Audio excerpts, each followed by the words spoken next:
kawruhana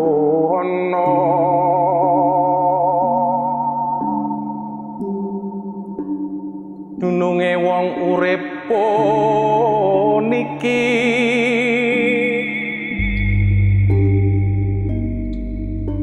lamun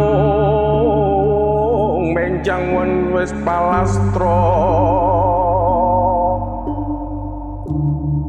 wong mati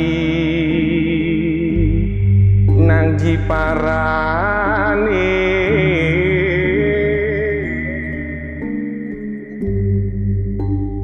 umpamakna peksi mabur mesaksake urung ana maksake umpamakna wong lunga sanja dan sinanjang wong lunga wajibe mule ning ngisor sembojo.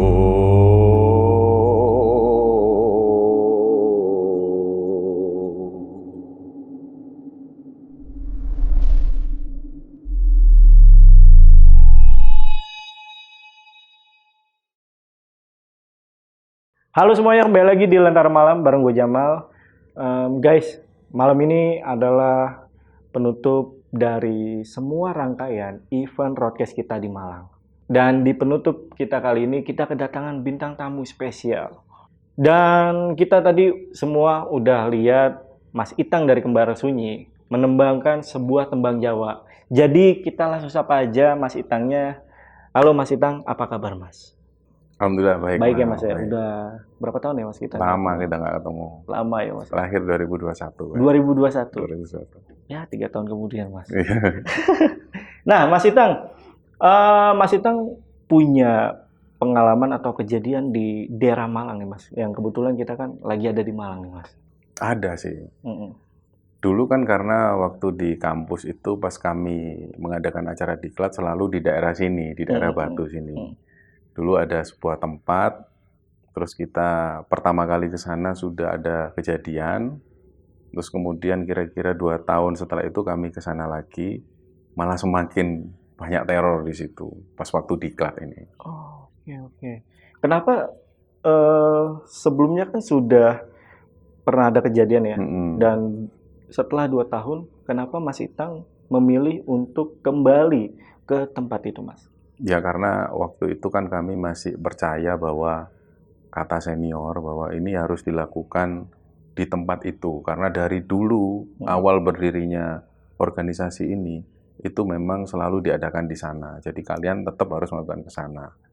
Itu yang jadi poin utama sih sebenarnya seperti itu. Kalau dari beberapa orang sebenarnya banyak juga yang nggak setuju. Tapi karena ini menuruti apa yang sudah berlangsung dari sejak awal organisasi ini berdiri, harus dilaksanakan di tempat itu, jadi ya kita melakukan hal itu lagi, tetap di situ, mengusahakannya. Oh, mungkin Mas Itang boleh spill dikit kejadian apa yang setelah 2 tahun itu tuh? Jadi di sana kan ada sebuah punden yang dikeramatkan oleh penduduk sekitar. Terus tiba-tiba pas kami ke sana itu kami mengalami sebuah peristiwa di mana sosok penghuni punden ini yang seorang perempuan atau sosok perempuan itu muncul. Yang belakangan kami tahu bahwa sosok perempuan ini jarang banget muncul menurut pengakuan warga sekitar.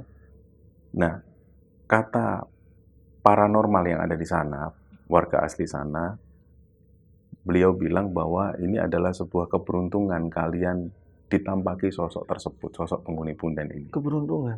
Katanya seperti itu, tapi menurut kami itu adalah sebuah teror ya, karena kami jelas ketakutan waktu itu. Tapi menurut warga di sana, khususnya si paranormal ini, beliau bilang bahwa itu malah justru keberuntungan setelah itu. Oke. Yaudah, yang penasaran simak video sampai habis. Tapi sebelum itu, seperti biasa, kalau kalian pengen jadi narasumber di Lentera Malam, kalian DM aja ke Instagramnya Lentera Malam di @lenteramalam.id. Untuk linknya gue taruh di deskripsi atau hubungi nomor yang ada di bawah ini. Oke, kalau gitu, buat teman-teman yang penasaran sama cerita lengkap dari Mas Itang, dari Kembara Sunyi, tonton video sampai habis dan tanpa basa-basi lagi, saksi misteri kita mulai.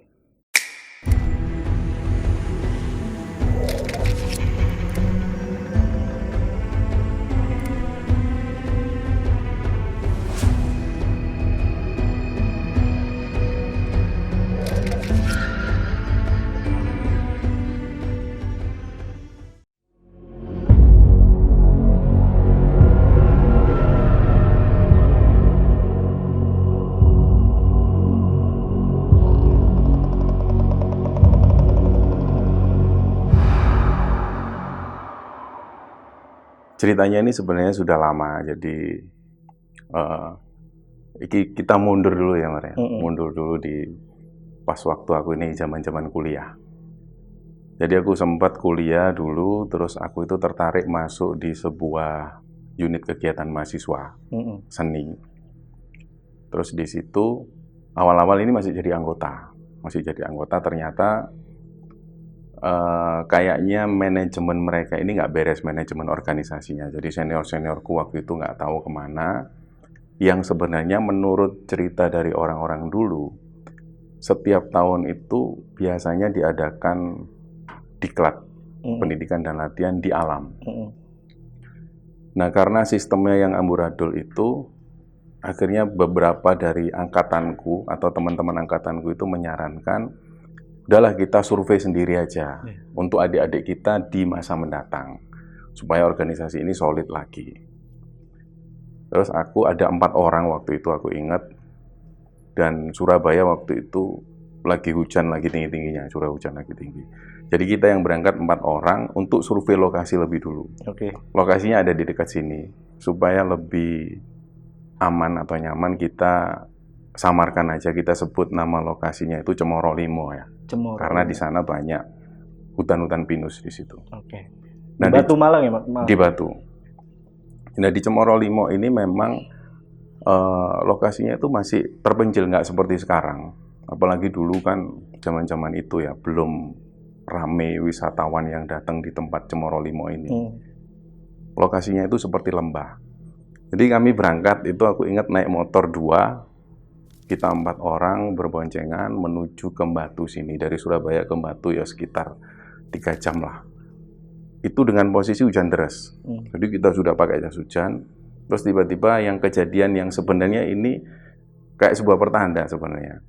Jadi motor temanku itu bocor. Tes bocor. Terus mereka hubungin, banku bocor. Kita berhenti kan. Terus akhirnya kami balik. Yang aku sama temanku itu ngecek. Nah, ini bocornya itu parah, sampai 2 bocornya. Singkatnya setelah itu selesai, berangkat lagi, terus sampai daerah Lawang, ini sebelum ke Malang, bocor lagi. Motornya temanku itu bocor lagi. Kita itu belum mikir yang aneh-aneh, kita sempat mikir ya wis memang bocor gitu. Setelah ditempel, berangkat lagi, baru mau masuk daerah Batu itu akhirnya sekitar jam 10 malam. Nah, lokasinya itu benar-benar di hutan, kayak gini nih di hutan, terus masuk sebuah perkampungan. Aku ingat betul di kanan kiri itu ada beberapa warga yang punya kebun apel di situ. Terus baru pas masuk gerbang itu, aku sempat mikir loh, ini kok sepi kondisinya. Jadi pintu itu ada yang ditutup, pintu gerbang itu, dan nggak ada orang. Padahal ini tempat wisata. Maksudnya tempat orang-orang yang biasa ngecamp di situ atau ada kegiatan di situ. Jam berapa itu, Mas? Itu jam 10:30 malam. Lanjut. Nah, terus akhirnya kami masuk seperti biasa. Nggak beli tiket, langsung masuk. Karena nggak ada penjaga. Terus kami masuk, lokasinya ini kan luas. Jadi gambarannya itu kalau sebelah kiri itu ada area camp. Bisa didirikan sekitar sampai 20 tenda lah di situ. Di lokasi B ini juga seperti itu, sama. Ada sekitar area yang bisa didirikan sampai 20 tenda. Nah, kita keliling dulu nyari, siapa tahu ada orang di sana ngecamp. Ternyata nggak ada. Sampai kita itu sampai mucuk lah. Terus balik lagi ke lokasi yang kita pikir ini kayaknya oke. Ya wis di sini aja 4 orang itu. Toh tujuannya kan untuk survei lokasi. Terus mulailah sepeda motor itu diletakkan di sana. areanya cukup luas, terus dikelilingi hutan-hutan pinus. Nah, akhirnya kita mendirikan satu tenda, terus mulai kita masak-masak sambil ngobrol. Nah, kira-kira kalau lokasi seperti ini, diklatnya teman-teman ini diarahkan kemana kira-kira? Oh, nanti paginya jalan-jalan kemana? Kita sudah mikir. Ya wes lah besok pagi aja, karena kita dengar ada suara aliran sungai di situ kan. Terus sekitar jam 12:30 setelah ngobrol-ngobrol itu, masuk tenda kita. Mulai berbaring, tidur. Kira-kira baru tidur sekitar nggak sampai 1 jam paling. Yang pertama kali dengar itu temanku. Jadi kita ini 4 orang, di tengah hutan yang luas itu cuma 4 orang. Terus temanku bangunin, Tang. Itu kayaknya ada yang datang. Kita kan khawatir sepeda motor kita yang ada di luar. Siapa tahu orang jahat atau apa kan. Terus mulailah aku bangun, duduk kan. Terus tanya, kita dengerin itu secara seksama. Memang benar, kayak ada suara langkah kaki. Klek, klek, klek, klek. Lama-lama semakin banyak berlarian. Terus ada suara anak-anak kecil. Suara anak-anak ini. Jadi, ini tempatku ya. Kayak bahasa Jawanya gini. Kinggonku, ayo. Pokoknya bercanda-bercanda lah. Oh, ternyata anak-anak ini. Mungkin anak-anak sekolah atau apa ya. Iya. Terus karena nggak enak, nggak nyaman, kita mulai buka tenda. Terus kita buka tenda, ini suara masih dengar. Jadi anak-anak masih lari-lari lah, kayak milih lokasi gitu loh. Aku di sini, bercanda-canda. Terus kita ini kan ngadep ke arah hutan. Nah, suara mereka ini ada di belakang, karena pintu masuk dari arah sini. Terus kita dengar, wow, agak lega juga berarti ada orang. Mungkin anak-anak sekolah lah, mungkin mau camping atau apa, ya wes lah. Nah, pas akhirnya kita lanjutkan tidur, mereka masih ribut. Adalah sekitar 15 sampai 20 menit lah mereka ribut kayak gitu, milih tenda, sampai akhirnya tiba-tiba senyap. Nggak ada suara lagi. Nah, yang ada di pikiran kami waktu itu, ini mereka ini langsung ketidur paling ya, karena kecapean banget. Ini kan sudah malam banget mereka datang. Ya wes lah. Nah, pagi hari itu pas kita buka tenda, kan yang ada di pikiran kami, ini kan pasti sudah banyak tenda anak-anak yang semalam datang itu kan. Ternyata nggak ada siapa-siapa, Mal. Kosong pokoknya, nggak ada siapa-siapa. Nah, kita masih tetap berpikir positif. Kita tetap berpikir positif karena di sana banyak ground. Ada ground A, B, C, D kan. Kita yang di salah satu ground, mungkin mikirnya pasti di ground lain. Ya wes lah, masak dulu, kita sambil nanti turun ke sungai. Nah, pas lagi masak, ada satu sepeda motor datang. Bapak-bapak, dia pakai baju entah kayak perhutani atau apa, pokoknya petugas lah. Dia datang sambil kaget, dong Mas, sampai ini bisa masuk ini dari mana lewatnya? Terus, oh iya Pak, yang ada di pikiran kami kan, waduh kita karena nggak bayar tiket kan semalam, mungkin Bapak ini mau narik tiket. Ya Pak, minta maaf Pak, bayar di sini aja ya Pak. Loh bukan itu masalahnya. Ini ditutup Mas. Ini ditutup total. Kemarin ada evakuasi anak-anak pramuka ketimpa pohon pinus. Langsung lah kami loh, yang bener Pak di mana? Ya di sini ya, di tempat sampean ini. Loh, langsung kita itu langsung merinding loh. Ya Allah, yang kemarin ada suara anak-anak kecil itu kok. Wes kita nggak cerita. Wes sampean balik aja Mas, keluar aja.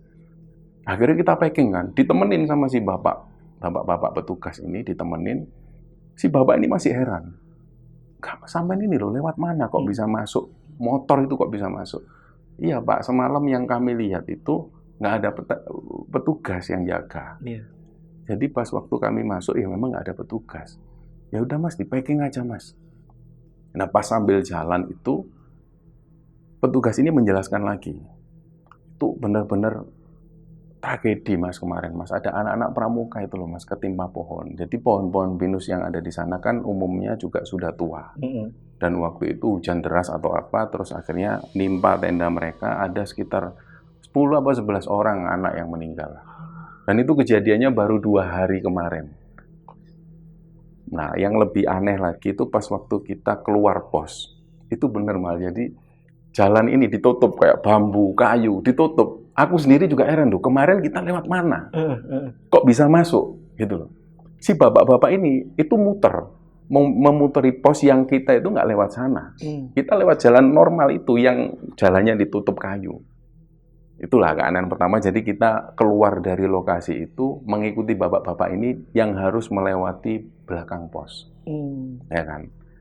Akhirnya hal ini kita sampaikan ke teman-teman, baru ada kejadian anak-anak pramuka meninggal. Nah, kita benar-benar nggak tahu berita itu. Mungkin karena kita tinggal di Surabaya, terus ini kejadiannya di Batu ya.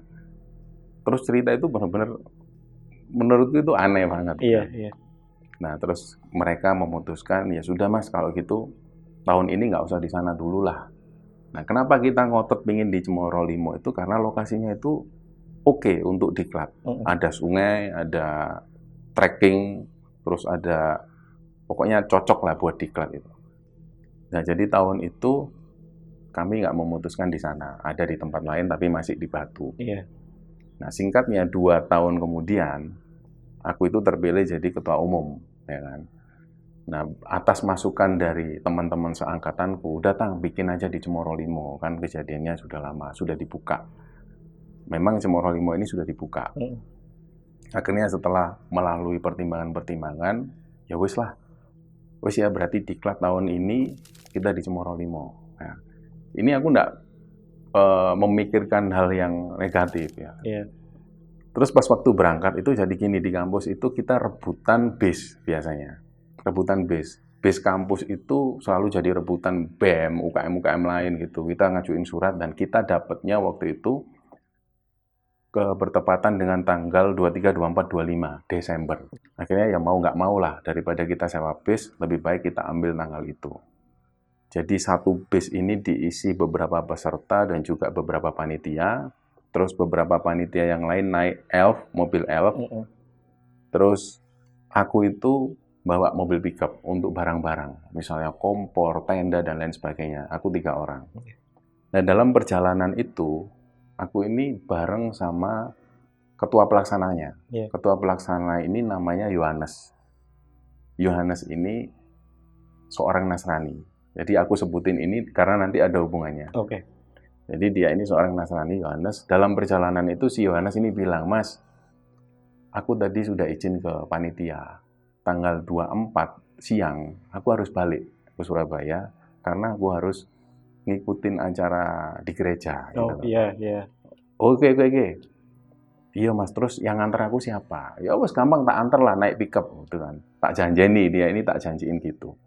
Ya wis, akhirnya dalam perjalanan nyampe di Cemoro Limo, banyak yang ngecamp. Terus pada saat ada di sana, ada pemberitahuan dari petugas, masnya sebelumnya pernah nggak bikin acara di sini? Dulu Pak, senior kami nggak pernah. Nah, ini pemberitahuan aja, di sini ini suhunya kadang-kadang minus juga. Sudah siap nggak? Oh sudah Pak, sudah, kami perlengkapan sudah.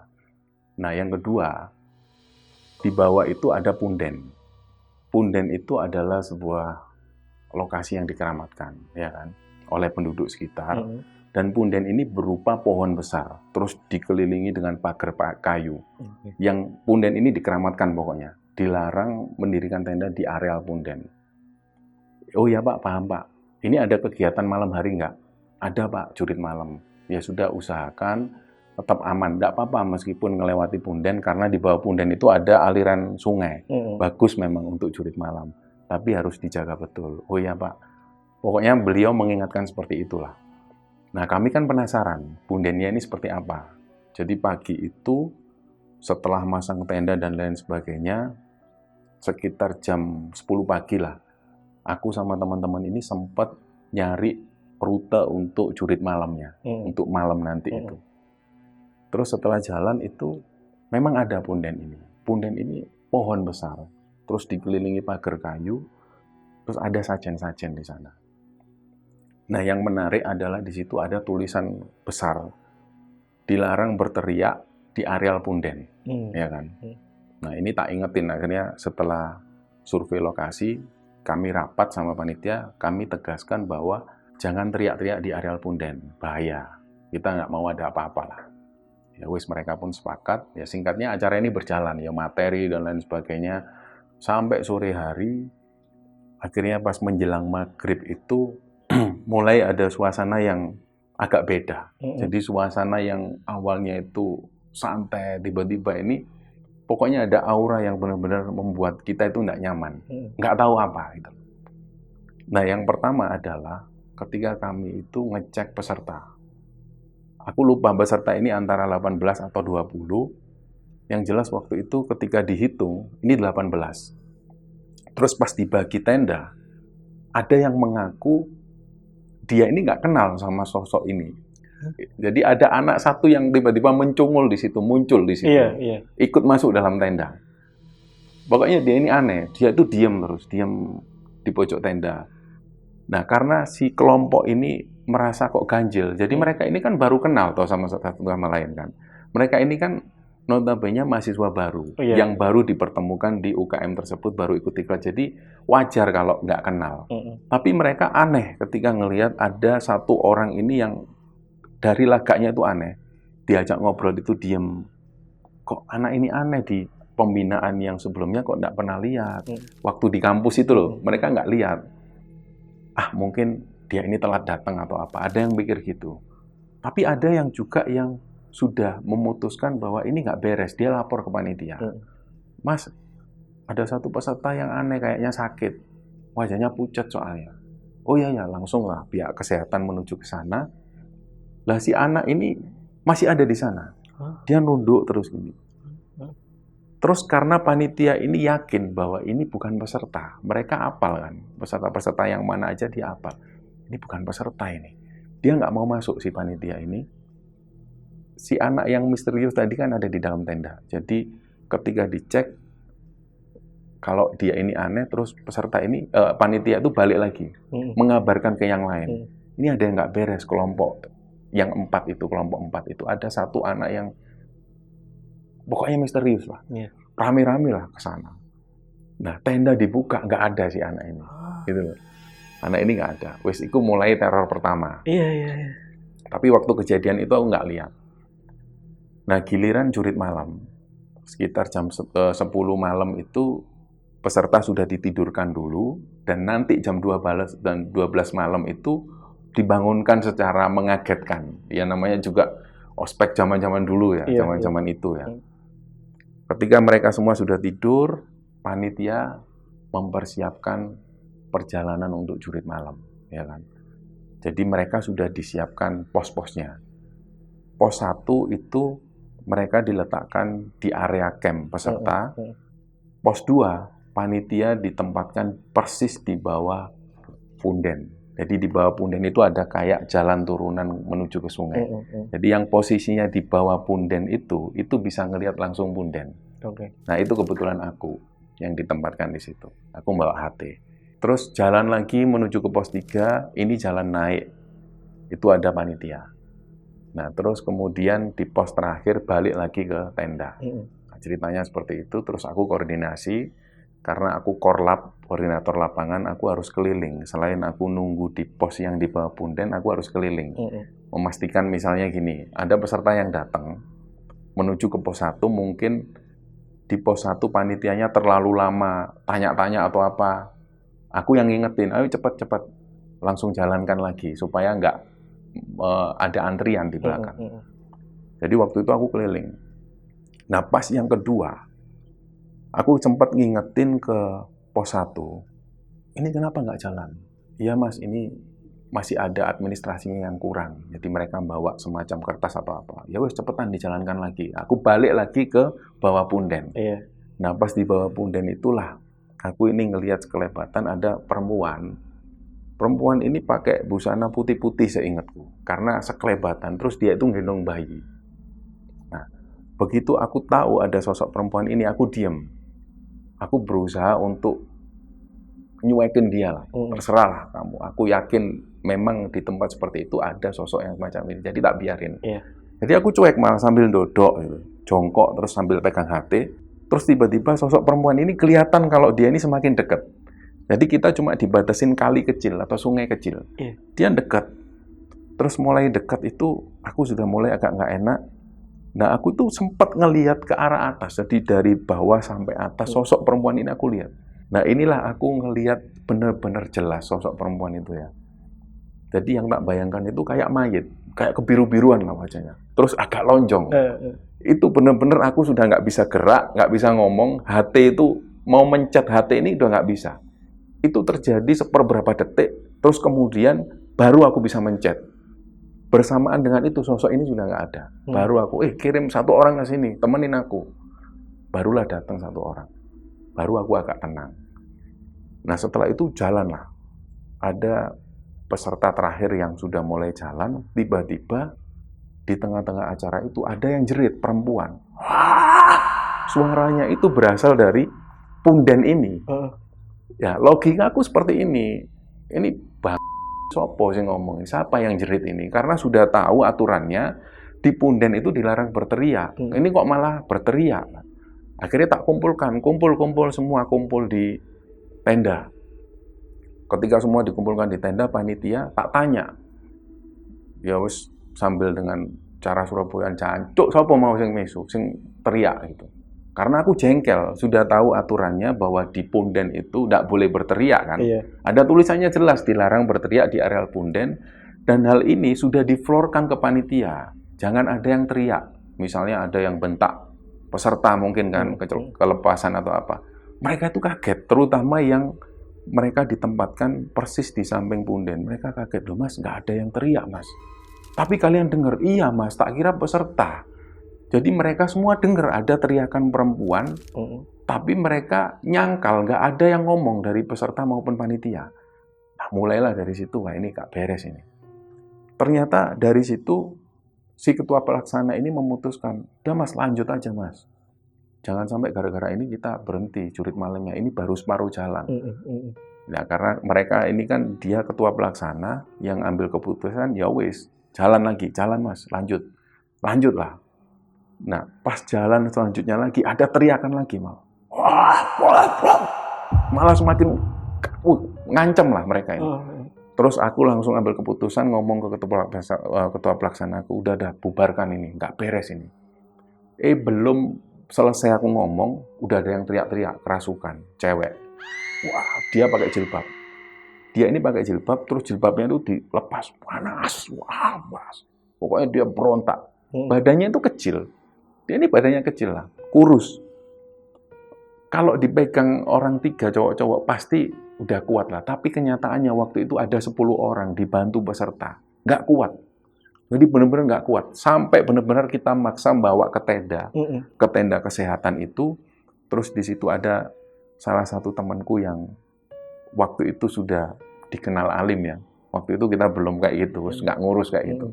Nah, satu temanku ini langsung megang, baca-bacakan ayat-ayat Quran, barulah dia agak tenang, tapi matanya melotot-melotot, mendelik-delik. Jadi ngeliatin satu persatu. Jadi kayak seolah-olah dia ini nggak terima. Terus setelah itu, karena acara ini sudah dibubarkan, waktu itu sekitar jam 2 lah, jam 2 dini hari lah. Terus setelah peserta ini dikembalikan ke tenda, kecuali yang anak ini, dia masih ada di tenda kesehatan kan. Iya. Jadi tak suruh ngitung. Hitungan pesertanya. Mulai dihitung. Nah, ada satu yang kurang. Jadi ada yang laporan, mas kurang 1 mas pesertanya. Loh iya kan di tenda kesehatan. Bukan mas. Ini yang nggak ada laki-laki, cowok. Si Franz. Franz ini anak timur. Anak Flores atau anak mana? Anak timur. Franz, bener tak Franz? Iya. Dicek lagi. Akhirnya dikeluarkan lagi di tenda, dihitung satu persatu, bener. Franz nggak ada. Si peserta yang namanya Franz anak timur itu nggak ada. Iya. Wah, mulailah deg-degan kan. Waduh, ya apa ini ya? Ya wis kalian balik tenda dulu peserta yang lain, biar ini dicari panitia. Nah, mulai akhirnya penelusuran lagi kita. Dicek lagi medan itu dari mulai bawah punden sampai dan lain-lain itu dicek, ternyata keberadaan Franz ini nggak ditemukan. Sampai sekitar jam 3 lebih lah, jam 3 dini hari kami balik lagi ke tenda. Terus kami masih nggak bisa menemukan Franz. Nah, tiba-tiba waktu itu ada yang nyeletuk, mas, ini kayaknya nggak beres loh mas. Coba panggil warga sekitar aja yang tahu mas. Siapa tahu ada orang yang ngerti. Iya juga ya, kayaknya dari tadi nggak beres. Akhirnya 2 orang turun, aku turun menuju ke perkampungan, kami cari orang yang pinter, orang yang ngerti. Pertama pas datang ke rumah penduduk itu, si warga ini bilang, oh ada mas, tapi nggak tahu orangnya sudah tidur mungkin. Rumahnya di sana loh, ditunjukkan agak jauh. Ya wes, kami ke sana, Terus ngetok pintu, yang keluar istrinya. Kita sebut namanya Pak Tono aja ya. Pak Tono ada, Bu. Loh, Pak Tono, oh sebentar nggih, dipanggilkanlah Pak Tono. Beliau ini keluar pakai sarung, terus pakai kopiah, kan pikiranku orang Muslim berarti kan. Terus akhirnya beliau tanya, kenapa Mas? Pak, ada teman kami yang masih belum kembali Pak, peserta. Di mana? Di tenda ground sana Pak. Kalian habis ada acara apa? Jurit malam Pak. Ya wes, ayo sebentar tak ambil senter Mas. Jalan lah. Nah, pas dalam perjalanan menuju ke tenda itu kan lumayan lama, sekitar 15 menitan lah menuju ke tenda itu. Kita sempat ngobrol sama si Bapak Pak Tono ini. Terus ternyata di situ Pak Tono ini menjelaskan bahwa beliau ini bukan Muslim, beliau ini Hindu. Oh. Dari situ. Iya. Oh iya Pak, mohon maaf Pak, karena busananya. Oh iya, memang ini busana orang sini. Oh iya Pak. Terus jalan, terus beliau itu tiba-tiba langsung menuju ke tendanya Franz. Tanpa ada yang ngasih tahu loh ya. Tanpa ada yang ngasih tahu, dia sudah tahu. Kayak, kan tenda ini ada beberapa ya. Dia langsung menuju ke tendanya yang ditempati Franz. Iya. Terus beliau itu megang ke arah tenda, kayak beliau ini ngobrol. Tapi cuma ngangguk-ngangguk gitu loh. Ngangguk-ngangguk, kayak kelihatan ngobrol. Terus nggak lama, beliau bilang, Mas, ini nggak di sini anaknya. Dia ditarik ke sana. Di mana Pak? Di sana ada gua. Ayo, siapa yang berani nemenin? Saya Pak, berani Pak. Waktu itu cowok-cowok semua yang nemenin si bapak ini.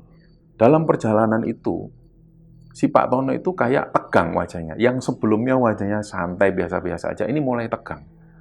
Nah, di sana itu ada gua malah ternyata. Itu ngelewati hutan-hutan, di sana ada gua.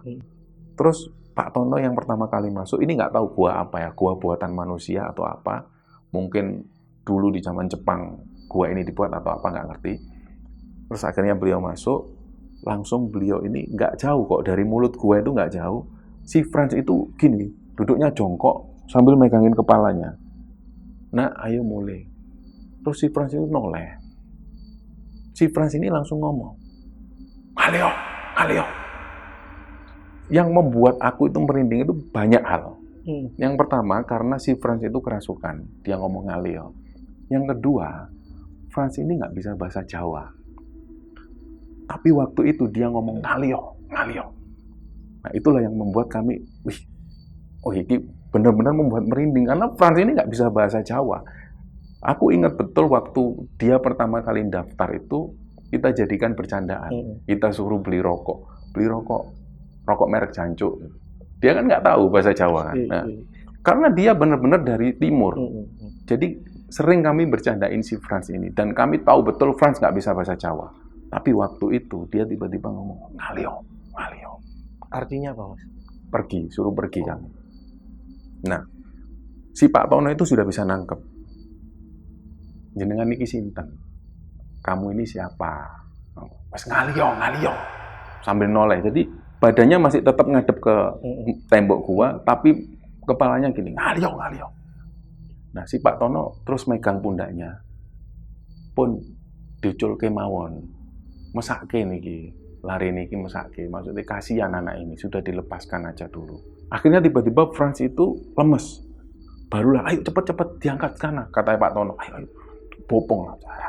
Sampai ke dalam tenda, akhirnya Franz ini ditidurkan.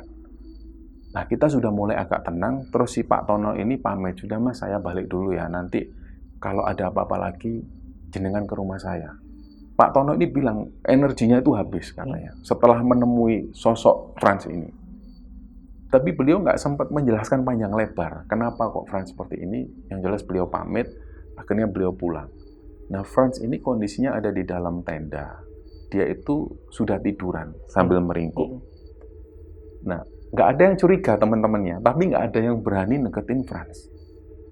Ternyata ada satu orang, temannya Franz ini, dia itu coba berbaring di samping Franz. Awalnya kan mereka takut ngeliatin Franz, terus karena tidurnya seperti ini. Terus ada yang coba berbaring karena mungkin sudah ngantuk, dia coba berbaring ngadep persis ke wajahnya Franz. Ternyata Franz ini nggak tidur, matanya itu melotot terus ini. Dari situlah dia nggak jadi berbaring kan. Terus dia bilang, Franz matanya melotot terus, dia bilang ke teman-temannya, Iya, tak panggilkan panitia. Akhirnya kita dipanggil lagi. Mas, Franz itu nggak tidur, Mas. Dia cuma berbaring, tapi matanya melotot.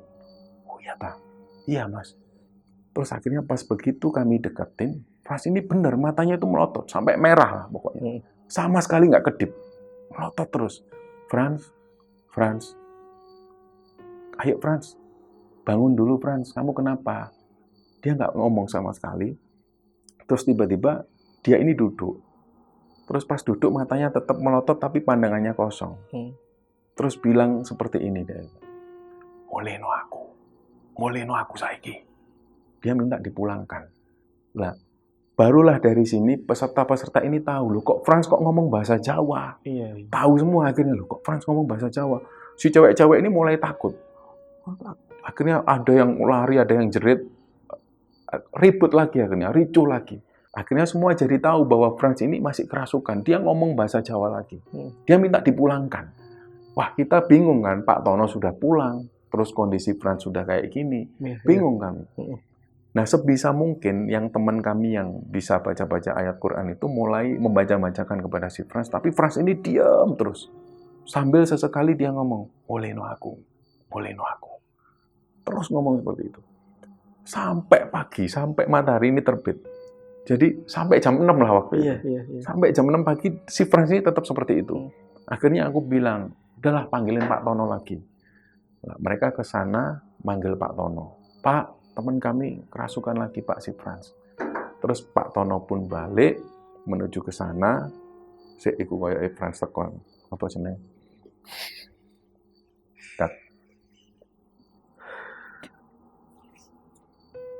Akhirnya Pak Tono ini dipanggil. Pak Tono pun datang, dan waktu itu Pak Tono sudah mulai agak serius. Beliau itu membawa sesuatu. Jadi membawa bungkusan yang di dalamnya itu ternyata belakangan kami tahu ini adalah garam. Terus selain itu beliau membawa beberapa bunga 7 rupa. Jadi tiba-tiba Franz ini langsung disuapin bunga 7 rupa itu, Mal. Dimakan. Setelah dimakan terus dipeluk Franz sama Pak Tono ini. Pun jenengan wangsul nggih, jenengan wangsul. Sudah ya kamu pulang. Terus dia cuma ngangguk-ngangguk. Terus Franz ini lemas. Barulah di situ Franz ini bisa sadar. Tapi dia sudah nggak bisa ditanya.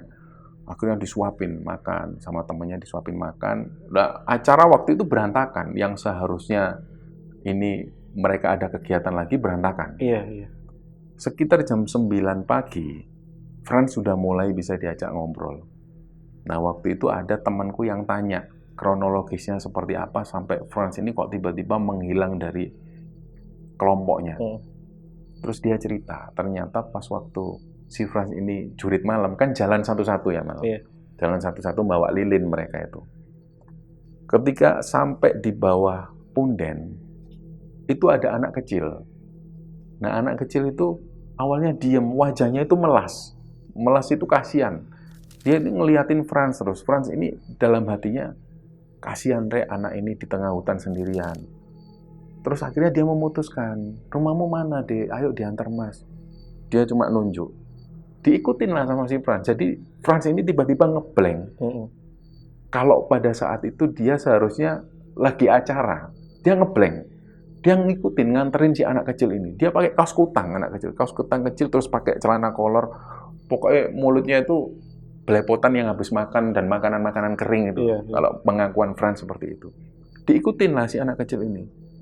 Terus di situ Franz ini ngelihat memang banyak rumah di sana. Tapi rumah-rumah zaman-zaman dulu. Terus di situ si anak kecil ini masuk dalam rumah. Nah, Franz lega. Akhirnya sudah sampai rumah. Dia pun balik. Nah, pas Franz balik inilah tiba-tiba dia sudah berada di tengah hutan. Terus dia ini didatengin sosok kakek-kakek. Sosok kakek-kakek ini wajahnya seperti manusia pada umumnya. Tapi tiba-tiba yang jalan beliau itu biasa, agak bungkuk. Ketika Franz mau jalan, beliau itu jalannya agak cepat. Pek. Terus Franz ini langsung dipungkul, istilahnya dipiting kalau bahasa Jawa itu. Akhirnya langsung dia jatuh. Terus Franz nggak ingat apa-apa lagi. Dari situ sampai kemudian dia sadarkan diri di pagi hari itu. Dia sudah nggak ingat lagi.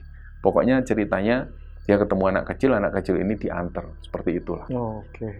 Nah, akhirnya kita sudah mulai berpikir, ini acara sudah nggak bisa dilanjutkan ini. Waktu itu kan tanggal 24 ya, hari Sabtu. Tapi di hari Sabtu itu malah senior-senior kami ini datang. Terus ada juga teman-teman dari UKM lain itu datang. Memang undangan untuk lembaga-lembaga lain itu selalu dari Sabtu mal. Jadi kalau ada acara-acara seperti itu, biasanya kami ngasih undangan ke pihak kampus seperti dekan fakultas atau apa untuk datang ke acara kami di Sabtu malam. Nah, ini mulai berdatangan. Akhirnya pikiran kami, wah kayaknya nggak bisa dibatalkan karena malam Sabtu itu acara api unggun, seremonial. Ya wis lah, acara tetap dijalankan. Nah karena hari itu aku sudah janji sama Yohanes, dia mau tak antar pulang kan. Ya si Yohanes sudah siap mas, ayo mas katanya diantar pulang. Ya Jo. Itu sorenya. Jadi aku ngantar pulang menuju ke Terminal Malang. Pas aku pulang itu kan otomatis sendirian. Terus jalan menuju ke Cemoro Limo itu, pas jalan ini memasuki area, sudah mau sampai, di depan itu kayak ada orang jalan. Kayak ada orang karnaval gitu. Waduh, ini jam segini kok ada karnaval, pikirku seperti itu. Akhirnya mobilku pelan-pelan jalannya, nunggu orang jalan ini. Terus lampu tak matikan, supaya nggak sungkan. Anehnya nggak ada sound system, terus nggak ada suara apapun, pokoknya orang jalan baris berbaris lah. Persis di depanku, tak biarin. Karena awalnya itu mobilku jalan pelan-pelan dari belakang. Akhirnya aku putuskan, udahlah berhenti di sini dulu, biarin sampai mereka pergi. Aku nyalain rokok. Jadi masih kelihatan orang baris berbaris jalan ini. Pas aku nyalain rokok kan agak nunduk gini kan. Terus setelah nyalain rokok aku ngeliat lagi ke depan, loh yang baris ini sudah nggak ada. Astagfirullahaladzim. Barulah dari situ langsung tak starter cepet-cepetan mobilku, langsung aku menuju ke base camp, menuju ke tendanya anak-anak itu. Begitu sampai di sana, aku cerita ke salah satu temanku bahwa ada kejadian semacam itu. Terus katanya teman-temanku, di sini ini, katanya Pak Tono, dia baru dapat cerita dari Pak Tono. Franz yang terjebak di goa itu goa Jepang, Mas. Zaman Jepang dulu dibangunnya. Bisa jadi yang sampai lihat itu, siapa tahu tentara Jepang. Nah, aku sendiri juga agak nggak percaya ya, yang seperti itu agak nggak percaya, tapi aneh banget. Wong awalnya mereka ini jalan di depanku, terus pas nyalain rokok, tiba-tiba noleh lagi, wis nggak ada. Gitu loh. Jadi hal itu tak abaikan. Terus malam itu ya kami cuma api unggun biasa. Api unggun, terus ngobrol-ngobrol, bercanda-canda dengan senior-senior. Malam harinya sekitar jam 9 malam, satu persatu dari pihak kampus ini pamit pulang. Begitupun juga dengan senior-senior, mereka pulang. Terus peserta masuk lagi ke dalam tenda, kita santai-santai karena malam terakhir kami nyantai lah. Nah terus tiba-tiba, sekitar jam 1:30 dini hari, ada beberapa teman itu yang waktu itu ya mereka ini ada yang minum minuman keras lah waktu itu. Di kelompok lain itu yang dari panitia kami, mereka itu bilang kalau ada suara orang yang berlari-lari di belakang, dok. Nah akhirnya karena kami penasaran, kami juga menuju ke tenda mereka. Bener nggak sih ada suara apa? Takutnya ada yang nyolong barang-barang kita ya kan? Karena ada genset juga di situ. Terus kami pastikan, nggak ada suara apa-apa kok. Ya wis lah, berarti tadi kami mabuk paling. Ya wis kalian mabuk, nggak usah terlalu minum yang kenceng-kenceng lah. Iya mas. Terus baliklah kami ke tenda. Pas begitu sampai di tenda ini, itu benar-benar kami semua itu dengar mas. Di dalam tenda ini aku sendiri juga dengar. Ini ada suara perempuan memang. Dan asalnya itu kayaknya dari punden. Yang awalnya dia ini suara perempuan ini sendirian. Awalnya kayak ketawa-ketawa. Jadi kamu bisa bayangin ini kayak ada orang gila. Mohon maaf ya kita nyebutnya orang dengan gangguan kejiwaan lah ya. Ini kayak jalan-jalan terus ketawa-ketawa sendiri. Terus pergi. Terus lempar-lempar barang, blontang. Jadi yang ada di pikiran kami, wah ini pasti ada orang gila ini. Tapi suaranya cewek. Terus akhirnya kami abaikan. Selain itu juga pas semuanya ini sudah capek kan. Hari kedua, hari terakhir itu capek. Nah tiba-tiba di tengah-tengah tenda itu kan bekas api unggun yang masih nyala. Mm-mm. Itu dari tenda itu jelas banget bayangan si perempuan ini. Tapi dia ini nggak jalan, kayak melayang. Cus. Nah, pertama kali yang lihat itu temanku yang ada di samping. Udah, sopo. Nah, aku ngelihat juga tuh, bener-bener kayak melayang, seret, terus berhenti persis di tengah api unggun itu. Terus dia ini ketawa-ketawa lagi. Lempar sesuatu, lempar barang, dodak. Nah, yang ada di pikiranku waktu itu, ini orang gila. Ini pasti orang gila. Wes biarin aja, pokoknya dia nggak berbuat sesuatu yang membahayakan, biarin. Terus tiba-tiba dia ini ngangkat salah satu kayu yang masih ada bara. Diangkat gini tuh kan kelihatan kan dari dalam tenda kan, bayangan itu kelihatan. Diangkat, terus dia ini sambil jalan, ninggalin tenda, sambil dia ini kayak apa ini, nembang gitu loh. Sambil dimain-mainin. Terus pokoknya nggak masuk akal. Jadi dari situlah kami ini berpikiran, wah ini nggak masuk akal banget ini. Aku itu kan orangnya agak skeptis ya, benar-benar agak nggak terlalu percaya hal seperti itu. Tapi pas dia ini sudah membawa kayak obor ini, terus dimain-mainin sambil dia nembang, itulah baru aku buka tenda. Ini jangan-jangan nanti dilempar ke tenda peserta, kebakar ya kan. Pas buka tenda, nggak ada, Pak. Wes, nggak ada apa-apa. Dan suara itu tadi sudah nggak ada. Ternyata yang dengar ini nggak hanya dari tenda kami, dari tenda panitia yang lain, dari tenda peserta yang lain. Setelah ada kejadian itu dan nggak ada suara lagi, ini yang peserta-peserta cewek ini nangis semua.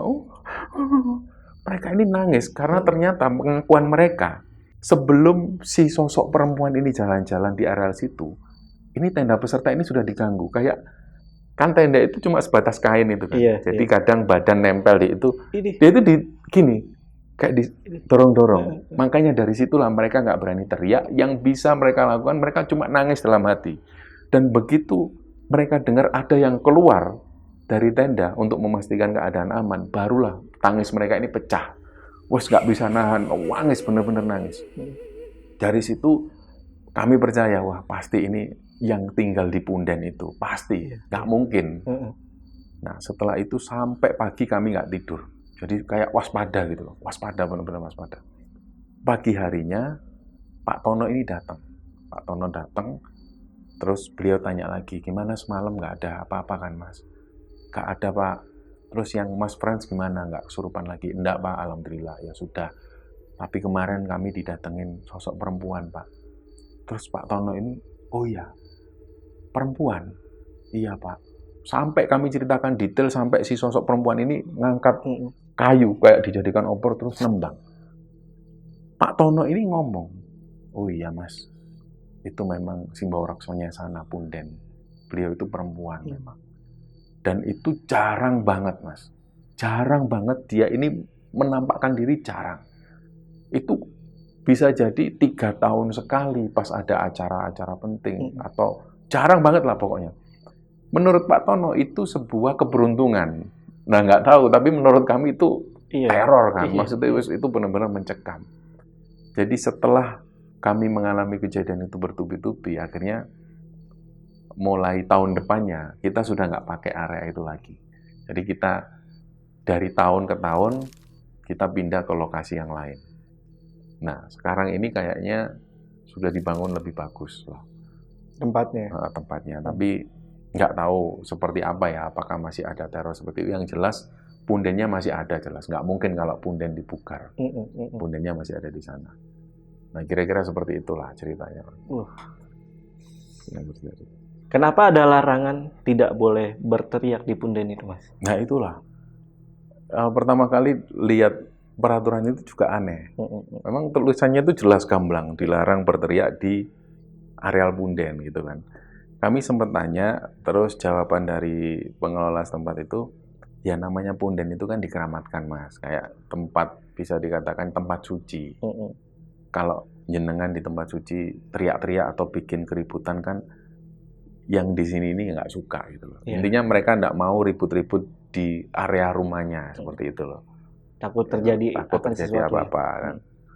Pernah ada kejadian di sebelumnya Mas? Ya, kalau Pak Tono pernah cerita, beberapa tahun sebelum kami bikin kegiatan di sana itu ada sebuah kejadian.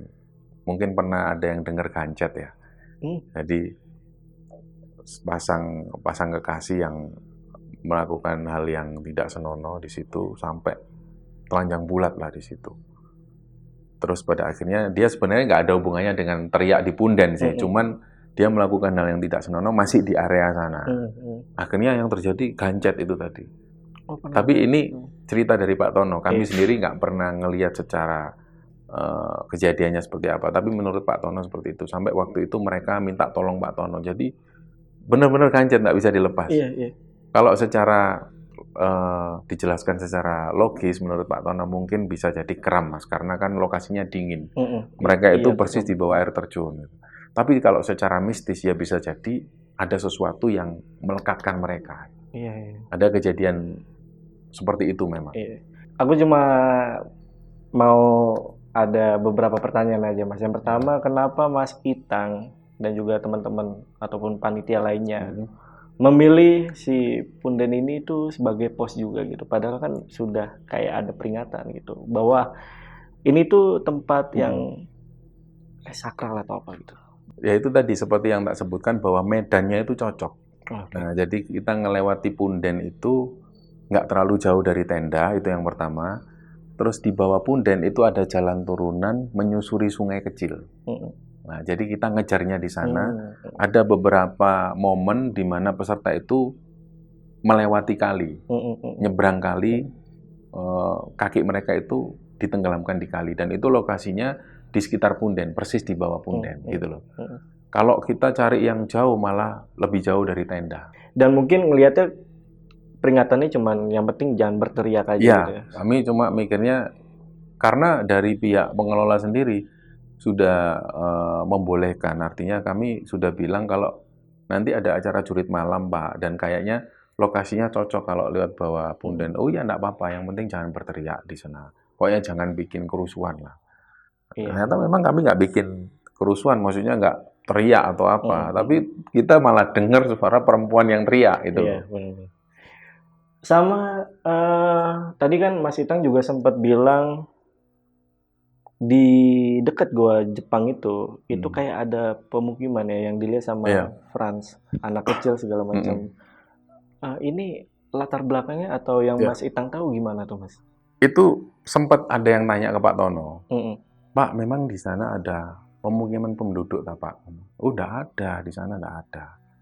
Nah, sejarah dari daerah Cemoro Limo itu memang terbagi-bagi ya. Maksudnya kalau kita bicara di era penjajahan Jepang, ketika Jepang menjajah Indonesia ya di sekitaran tahun 42 sampai 45, itu kan pernah orang-orang pribumi ini dipaksa untuk kerja dan membuat gua ini tadi. Jadi memang sejarahnya seperti itu dan banyak korban jiwa yang meninggal di sana ketika pembuatan gua Jepang ini. Terus ketika menginjak di era-era orang-orang PKI, waktu itu ada konflik PKI, di areal sini itu ternyata sempat dijadikan kuburan massal. Artinya korban-korban PKI yang dibantu itu ditaruh di sana dan kemudian digeletakkan mayatnya. Ada beberapa yang cuma dikubur begitu saja. Nah, menginjak di tahun sekitar sudah era-era modern itu, ketika area ini sudah dijadikan wisata, ada lagi cerita ternyata. Jadi mohon maaf, ada beberapa pasangan yang nggak bertanggung jawab, mereka menguburkan kandungannya, terus janinnya ini dikuburkan di sana. Nah, ini menurut pengakuan dari ibu warung yang ada di sana. Ibu warung ini sempat cerita ke kami pas waktu kami sudah pulang, Kami sudah pulang sambil nunggu bis kan. Itu kami nongkrong di warung, kami ceritakan, oh banyak diteror Bu ini. Oh iya Mas, ini memang angker. Ceritalah si ibu ini bahwa banyak dijadikan tempat untuk menguburkan janin. Sebenarnya ibu sendiri ini nggak tahu. Si ibu-ibu ini nggak tahu. Ceritanya kenapa beliau tahu, pada suatu malam si ibu ini nutup warung. Ya, beliau terakhir lah istilahnya. Rumahnya kan dekat, beliau jalan kaki. Kan biasa beliau itu membawa keranjang belanjaan itu kan, untuk membawa barang-barangnya. Keranjang ini diletakkan, terus beliau nutup warung. Tiba-tiba sudah ada anak kecil perempuan yang megangin keranjangnya si ibu ini. Nah, si ibu ini tahu bahwa ini bukan manusia. Kowe ngopo, Nduk? Ngapain di sini? Ayo, Mbak, tak ewangi, Mbak. Jadi si ibu-ibu ini ya membiarkan, ya wis, ewang ono ya. Dibantu dibawakan man keranjangnya sampai di rumah. Tapi dalam perjalanan menuju ke rumah, ibu ini sedih. Ya Allah, ini kan yang korban yang di ini, maksudnya anak-anak bayi yang dikuburkan di sini. Jadi kayak ada bisikan lah. Ibu ini kayak dapat bisikan. Ternyata memang benar. Banyaklah warga sana juga mengakui memang sering dijadikan tempat pembuangan janin seperti itu. Tapi memang pelakunya nggak pernah ada yang ketangkap gitu. Jadi banyak peristiwa lah yang pernah terjadi di tempat ini. Makanya kenapa aku menyamarkan lokasinya. Karena kita nggak mau ada sesuatu yang menyinggung beberapa pihak. Gitu. Iya. Mungkin Mas Itang juga nanya ke Pak Tono ya, siapa sosok perempuan yang bawa? Ya, menurut Pak Tono itu Mbau Rekso. Mbau Rekso itu kayak danyang atau penunggu yang ada di punden. Yang memang secara wujud kelihatan seperti perempuan yang berusia sekitar 35 tahun, tapi sebenarnya sosok ini umurnya tua banget lah, ratusan tahun. Memang sosok tak kasat mata memang menunggu di punden tersebut gitu. Memang itu yang keterangan yang kami dapat ya. Seperti itu aja. Seperti itu aja. Si Franz ini setelah kejadian itu gimana, Mas? Apakah kondisinya seperti apa pada saat itu? Si Franz itu baik-baik aja sih. Maksudnya Baik-baik aja. iya normal dan sampai dia lulus kuliah dia masih belum bisa bahasa Jawa.